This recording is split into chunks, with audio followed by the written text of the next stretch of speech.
Hey guys, today I'm going to have a look at Israeli Air Force Leader. It's another game in the Leader series, so I'm going to have a look at this game and then show you a bit of gameplay and then give you my final thoughts on this game. Okay?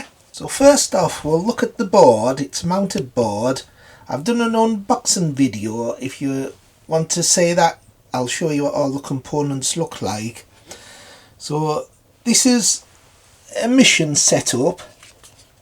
This is a good one. This is a reactor you have to destroy. It shows here how many hits it takes to destroy it. This takes 10. So here's the board. It's got places for target cards, places for event cards, places for escalation cards. So you put your tokens on the board and you put the target card, the one that you're trying to destroy, you put that in the middle. You put your planes anywhere along here, the pre-approach area. That's where you put your aeroplanes. And the bad guys have sights and aeroplanes that try to destroy you. Here's an aeroplane.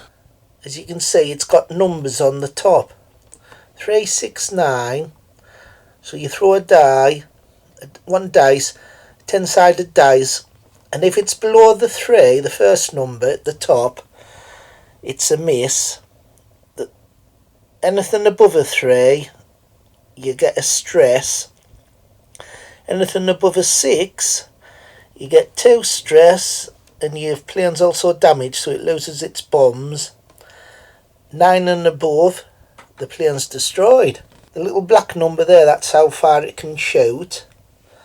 The H and the L means it can attack at both high and low, and that little +2 number, that adds 2 to your dice roll when you're attacking it. So, and the bandits work the same. That's a bandit. They all have like different stats at the top. So that's how they work. So your planes are attacking them, they're attacking you. And you slowly work your way down the board until you get to the middle, the centre area. That's where you can attack the target card. You get 9 scenarios. I've played 2 scenarios up to now. I've played this one, 1948 War of Independence. You get these tracks at the bottom that move across and give you advantages or disadvantages. With this game, there's a new track called Invasion. If that moves along right to the last one, Israel is overrun and you immediately lose the game. So you must keep an eye on this track, the invasion track. That's why it's in red. The other ones are in black. Because every time you attack it, like a target card that has the keyword, this one's got invasion here. If you destroy it, you're alright. But if you don't destroy it, this moves a long one. So you've got to keep an eye on these cards that have invasion. And they mount up as well. If you don't destroy them, it like they mount up, so you could get 2 of these or more. And this would move along. If there was 2, it would move along 2. So it can move along quite fast. So you must keep an eye on these invasion cards. You have to destroy them if possible. There's keywords that have escalation in this game. This is new to the game. There's 20 of these cards and they all have bad events. Whenever you attack an escalation target card, whether you destroy it or not, you turn one of these over and you do what's down here. So they're all different. That's the only one that's okay, it's got no event, but all the other ones are bad. So it's best to avoid these if possible. every pilot has like 3 cards with a name on. They're double-sided. So there's 6 levels. You start with newbie and you work your way up. And the highest one's AS. And they all have different stats. As you improve, your pilot gets better. So this one, this is important, fast and slow. Some planes can travel fast so that they attack before the enemy. And if they're slow, then the enemy attacks them before they can attack. When a pilot has one of these, they can discard it and they can fly fast and slow that turn. Another difference with this game is you can buy skill tokens. They cost 1 SO point a token. You can only buy them right at the beginning. And you can give them to your pilots and they improve the stats. Say on this player aid, it tells you all the different skill tokens that you can buy at the beginning and all the improvements that token gives the pilot. So that's more to think about at the beginning of the game. This player aid just tells you what all the keywords mean on the target cards. There's another player aid that's just your standard player aid, just telling you what happens next. It's all printed on the board, the sequence of play. Start from the top and work your way down, dead easy. There's loads of different types of bombs you can decide to get. Say this one, an MK84, that's quite powerful. Anything above a 3 is a hit. Anything above a 5's 2 hits. Anything above an 8 is 3 hits. And that's the little black circles, the distance with a yellow stripe. That's air to air. That means you can attack bandits.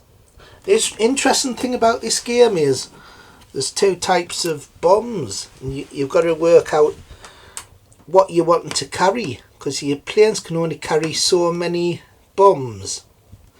So do you specialise on air to air, or do you specialise on like dropping bombs to destroy the targets? Air to air just attacks bandits. These just attack sites or the major target that you're attacking. So there's a lot to think about just before you start your mission. It's a bit like a game of chess. Then you've got to worry about stress points. These are these numbers here. Too many of them and your pilot becomes shaken, and when that happens his stats go down. One of the best things about this game is the scenarios. There's 9. My favourite is the 1981 Operation Babylon, because you have to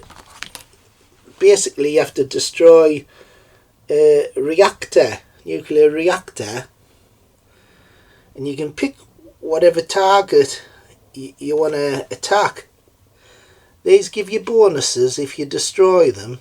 So if you destroy target 9, you draw 3 fewer centre sites, right? So they're bonuses if you destroy them. And these are negative things that are happening that if you destroy, you stop. So at the moment, all these are happening. Here, target 7, your pilots suffer +1 stress per mission. But if you destroy target 7, that doesn't happen. There's 2 invasions that are happening, so that'll move this up 2 times each day until you destroy these. 2 less SO points. So you've got to work out which is best to destroy first, and it's a really clever scenario, this one. I really like this one. It's excellent. So there's a lot to think about. You've got to decide which planes you want to fly on the mission, which target cards you want to attack. Also, these event cards, after you've decided what you want, these throw a spanner in the works. There's 3 different things happen on one card. So every mission, 3 things happen. Two at the beginning and then 1 at the end of the mission. So that gives it a fog of war. You're never sure what's going to happen next. They're never as straightforward as you think. The missions are excellent. I love the photography. Lots of various ones, strongholds and loads of different ones. With 9 scenarios and all the different missions and things, there's a load of replayability in this game. So really good, excellent game. I keep all the counters in a tray there because there's so many of them. So I'll give you my final thoughts. So I thought this game was excellent. Definitely one of the best in the series, if not the best. The good thing I like about it is all the scenarios go right to the wire. All down to maybe 1 dice roll. The 2 scenarios I played. Really close, so there must have been some very good games testing with this game. And they really are getting better at doing these games, DVG. So a big thank you as well for getting me this game, giving us it for to review. That was nice of them. So I thought that was excellent. Also, I love all the scenarios, 9. So each time they bring a game out, they're putting more scenarios in. And especially this one, 1981, the Operation Babylon, where you destroy a nuclear reactor. Excellent that, because you pick which targets you want, and that's really it's a clever one, this one. It's worth buying the game just for this scenario. Really enjoyed it. So overall I thought it was an excellent game, this. Only downside is it takes a lot of preparation. It takes a lot of time to sort out your tokens for each scenario. So as long as you're prepared for that. So overall, apart from the length of time it takes to prepare the game, I'd give it 9 out of 10. It'd get 10 out of 10 if it wasn't for the time it took to prepare the game. But that happens with nearly all war games. That's the only problem.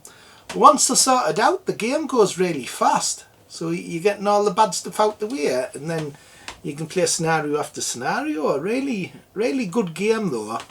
Highly recommended.